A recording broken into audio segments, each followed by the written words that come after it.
Recently मेरे दादाजी मुझसे बोले, बेटा हमारी जिंदगी का सबसे बेस्ट समय हमारा बचपन होता है। ये बोलकर वो अपने डायपर में हगने लगे। तो मैंने इस बात पे थोड़ा गौर किया और मुझे पता चला कि यस, बचपन सच में बहुत रैंडम होता है। बचपन में एक बार साइकिल की चेन चढ़ाते समय मेरा हाथ आ गया, तो मैं भाग के अपने अपाहिज दोस्त को भी ले आया कि उसके भी हाथ आ जाए। बचपन में मुझे मेरी दादी का चरित्र सही नहीं लगता था, क्योंकि वो मुझे डेली नया तारा दिखा के बोलती थी वो तुम्हारे दादाजी है। बचपन में मैं थोड़ा भोला भी था, ऐसे फालतू किसी को उंगली नहीं करता था, वरना फिर मैं 9 तक ही गिन पाता था। एक तो तब कोई भी आके गिनती पूछ लेता था, और उंगली करते समय गिनना कितना मुश्किल होता है पता है। बचपन में मैं और मेरा भाई हमेशा WWE देख के लड़ते थे, क्योंकि माँ बाप की चाहते लड़ने लायक थी नहीं। एक तो मेरा छोटा भाई बचपन में बहुत शांत स्वभाव का था, बेचारा स्कूल में भी सीनियर से बुली होता था। हाँ, वो सीनियर मैं ही होता था। एक बार मुझसे बोलता, भैया डॉक्टर बनना मेरा सपना है। तो मैंने उसे नीट की बुक्स ला दी, तो अब वो उसका पूरा सपना बन गया। अब वो डॉक्टर गेम में भी बीमार ही बनता है, और बवासीर पीछे होती है। चिंटू, बुक्स नहीं पढ़ रहा है तू? एक बार बेचारा बिस्तर पे गिर के रोने लग गया, तो सब बोलने लग गए, कुछ नहीं हुआ, चींटी मर गई, चींटी मर गई। मैं यहाँ सोच रहा हूँ फिर अभी तक हम चींटियों वाले बिस्तर पे क्यों सो रहे थे? हाँ, घर में सबकी पीठ पे ददोड़े हो रखे हैं। हाँ, ये नहीं गिरता तो हमें तो पता ही नहीं चलता बिस्तर पे चींटियां हैं। हम तो सोए जा रहे हैं चींटियों वाले बिस्तर पे। और स्कूल में जब भी ये छोटे भाई पैंट में हक देते हैं, तो बड़े भाई को क्यों बुलाया जाता है? पता है कितनी घनघोर बेइज्जती होती है पूरी क्लास के सामने, और बुलाते भी इतने सस्पेंस है, वो देख के बड़े भाई का हगना निकल जाता है। ऐसे 2 छोटे बच्चे स्लो मोशन में भाग के आ रहे हैं। हाँ, वो उनकी नॉर्मल स्पीड है। मैं देखता हूँ मेरे भाई को क्राइम सीन से 2 पियून पकड़ के ले जा रहे हैं। उसे ब्राउन रंगे हाथों पकड़ लिया गया। मेरे भाई ने मुझसे जाते जाते कहा, मुझे फंसाया जा रहा है। बचपन में बोले जाता था कि तुम जितने दांत तकिए के नीचे रखोगे तुम्हें उतने ही रुपये मिलेंगे। तो मैंने दादी की 32 ही रख दी, तो मुझे 32 रुपए मिले। वो 32 ही 7,000 की थी। जो पिटा हूं ना मैं घर पे, साली स्कैमर दांत वाली परी चांदी का दांत ले जाके 1 रुपया देती है। दांतों से याद है, बचपन में सब सूखा बॉर्नविटा खाते हैं क्योंकि दांत दूध के होते हैं। ठीक है, ये वाला जोक हटा दूंगा। बचपन में मुझे चुड़ैलों से बहुत डर लगता था। एक बार मुझे चुड़ैल के पैर के निशान दिखे, तो मैं उल्टा भागा, पर फिर मैं चुड़ैल के ही घर में आ गया। हाँ, मैं पट्टी में भूल गया था उसके पैर उल्टे होते हैं। तो फिर मैंने सोचा इसका पीछे से सर फोड़ देता हूँ। सर फोड़ने गया तो वो उसका मुंह निकला। फिर से भूल गए कि साली चुड़ैलों के बाल भी मुंह पे होते हैं। आदमी को पता चले तो चले कैसे। जब मैं छोटा था, नींद में बिस्तर भी बहुत गीला करता था। मेरी मम्मी हमेशा गुस्सा करती थी कि सोने से पहले सुसु किया कर। अब उन्हें कैसे बताऊं, फिर गीले बिस्तर में मुझे नींद नहीं आती। बचपन में मेरी मम्मी हमेशा बोलती रहती थी कि बाहर जाके खेलो। अब बाहर मेरे मोहल्ले के बच्चे भाई वो ऐसे अजीब अजीब से गेम्स खेलते थे। कहीं ड्रैगन फ्लाई में रस्सी बांध के उसको पेट बना लिया है, कहीं नंगे भाग रहे टायर के पीछे लकड़ी मारते मारते। मेरी मम्मी को उन पे दया आ रही है कि बेचारे गरीब बच्चे किसी भी चीज से खेल लेते हैं। फिर हमारी कार पलट जाती है। हाँ, वो टायर हमारी कार का था। और मुझे एक बात बताओ, चक्के से खेलने पे वो गरीब कैसे कंसिडर हो रहे हैं? क्या पता उनने कार खरीद के चक्का निकाला हो, क्या पता लैम्बोर्गिनी के चक्के से खेल रहे हो। नहीं, तुम्हें कैसे पता चल रहा है वो गरीब है या अमीर? और एक चक्के से इतनी सारी एक्टिविटी करेंगे ये लोग। कभी चक्के में रस्सी बांध के झूला बना दिया, कभी झूले से फिका के खुद को लूला बना दिया, कभी लूले पे झूला बांधकर हुला हू बना दिया। ये इतने हरामी बच्चे थे, इनके साथ कोई भी घर नहीं खेलता था, क्योंकि घर ये जुए में लगा के हार जाते हैं। ये वो बच्चे जिन्हें तुम रिमोट कंट्रोल कार भी दोगे तो उसकी मोटर निकाल के पंखा बनाएंगे। एक बार इन्होंने रिमोट कंट्रोल रिमोट बनाया था। तुम अगर इस रिमोट पे बटन दबाओगे तो इस रिमोट पे बटन दबेगी, बस। ये लोग मकर संक्रांति के दिन पतंग भी लूटते थे दुकानों से। पतंग से याद है, मैं बचपन में अपने दोस्त जनक के साथ बहुत पतंग उड़ाता था। जनक गुजराती था, और गुजराती लोग तो बहुत बड़े पतंगबाज होते हैं। वो लोग गला काटने के बाद भी काहे पोचे चिल्लाते हैं। जनक मेरे घर पे इतना बड़ा गिर्रा लेके आता था पतंग उड़ाने। उस पर पता नहीं कितने 1000 किलोमीटर का मांझा लपटा होता था। हम दोनों का सपना था उस गिर्रे की पूरी ढील देना। एक बार तो गिर्रा खाली होने ही वाला था, पर वो पतंग आर तो घूम के हमारे पीछे से आ गई। हमने हमारी ही पतंग काट दी। तो इस बार हमने सोचा पतंग पूरी परपेंडिकुलर उड़ाएंगे, स्ट्रेट। हमने 2 घंटे ढील दी, वो मांझे में वेव सिग्नल आने लग गए प्राचीन भाषा में। हमें लगा हमने एलियंस ढूंढ लिया, बट फिर धीरे से वो सिग्नल क्लियर हुआ। हमें पता चला हमने कोई नासा का 100 मिलियन का टेलीस्कोप काट दिया। पतंग नीचे ले, टेलीस्कोप काट दिया। ओ भाई, ये तो गाली दे रहे।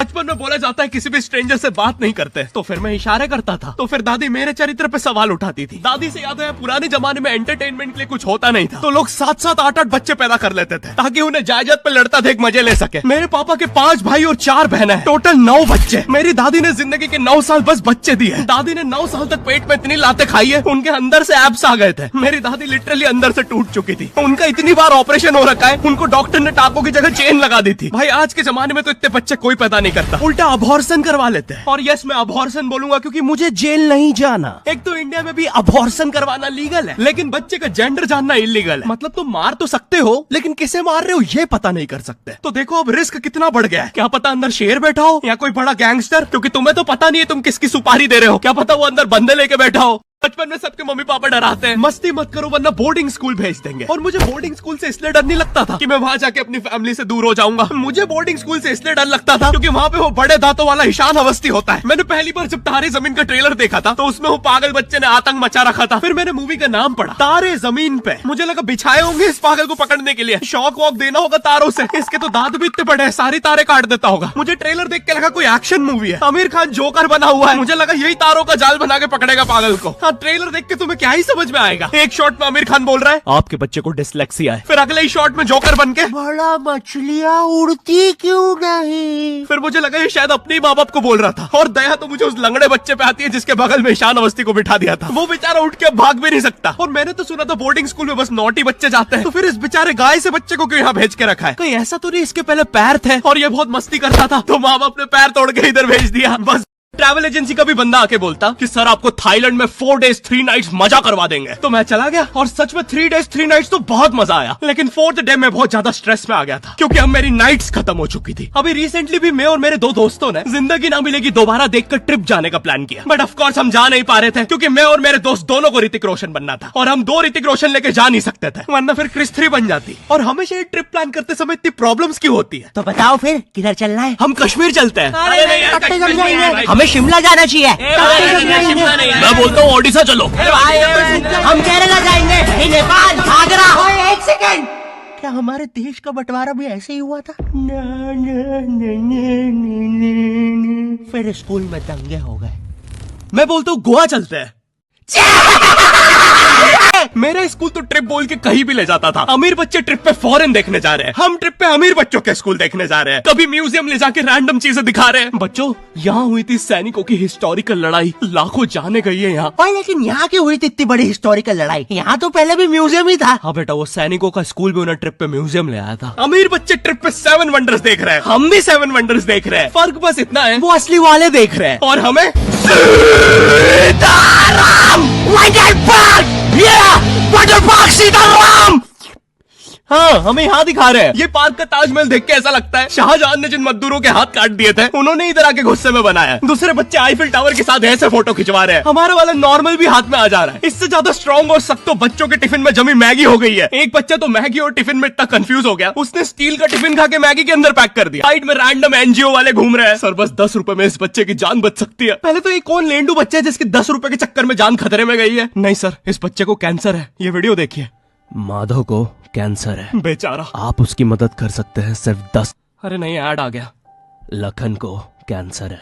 अरे ये भीख मंगे लोगों के ऐड। 10 रुपए में मिल सकती है लखन को एक नई जिंदगी। अरे मेरा देगा इस गंजे को 10 रुपए। शक्ल देखो इसकी, क्या कुछ भी आता रहता है। लखन को, अबे हट। माधव को मिलेगी एक नई जिंदगी। प्लीज भाई साहब, माधव को बचा लीजिए। हम स्कूल ट्रिप अक्सर बसों में ही जाते थे और मेरी स्कूल बस तो ऐसी दिखती थी जैसे अभी दंगों से जल के आ रही है। बस के अंदर से नीचे का चक्का घूमते हुए दिख रहा है, कोई बच्चा इंजन में गिर के इवापोरेट हो गया है, कहीं से खिड़की का लोहा निकला हुआ है। एक बार बस का एक्सीडेंट हो गया, बाहर के लोग सेफ थे, अंदर के मर गए थे। और पीछे की सीट, भाई यहाँ पे बैठने के अलावा सब कुछ होता है। लड़ाई, मोहब्बत, उल्टी, फिर सब साथ में। फाइनल करते हैं, हम नेपाल जा रहे हैं। अरे नहीं, मैं वहाँ बचपन में गया था। तो नैनीताल? नहीं, बचपन में। आगरा? बचपन में। राजस्थान? बचपन। अबे कहाँ कहाँ गया है तू बचपन में? मुझे ना स्कूल ट्रिप्स बस में जाना कभी पसंद नहीं है। शुरू करो अंताक्षरी लेके प्रभु का लाल दुपट्टा उड़ गया रे मेरे हवा के झोंके।